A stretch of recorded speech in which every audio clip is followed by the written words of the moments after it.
Ano to? Pusit. Ito. Oh, pusit. Ito. Hindi pusit, hindi opposite.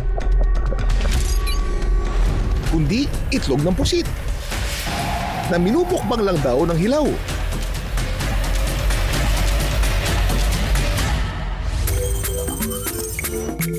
Ang Burias Island #blessed. Hindi lang sa ganda ng tanawin,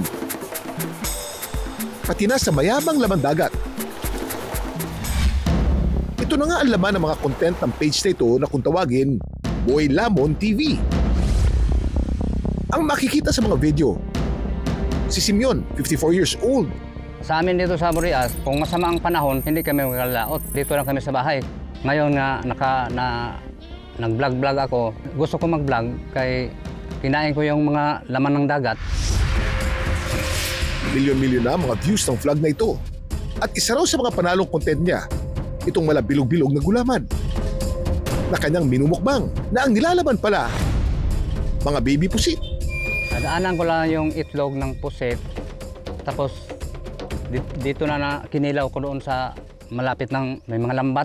Ang itlog ng pusit, ibang-iba raw sa itlog ng ibon at isda na may hard shell. Ang tanging proteksyon kasi ng squid egg ay isang malambot na jelly-like egg sac o egg capsule. Dagan kang naibawan, Kuya Kim. Ngayon lang ba kayo nakakita nito? Ang kada capsule ng itlog na pusit, may naninirahang mga baby pusit na umaabot daw ng 100 ang bilang depende sa uri ng pusit. Sa tuwing mangingitlog, namimili ang babaeng pusit ng mababaw na bahagi kung saan may matitibay na bagay na pwedeng kapitan ng kanilang itlog tulad ng bato, corals o damong dagat. Kapag oras na para mangitlog, naglalabas ng itlog ang babaeng pusit at susundan naman ito ng sperm capsule ng isang lalaking pusit para ma-fertilize ito. Kadalasan namamatay ang babaeng pusit matapos nitong mangitlog. Bahagi daw ito ng kanilang life cycle. Ang tanong, worth it bang naging buhay ng mga babaeng pusit? Kung ang kanilang mga itlog ating kakainin.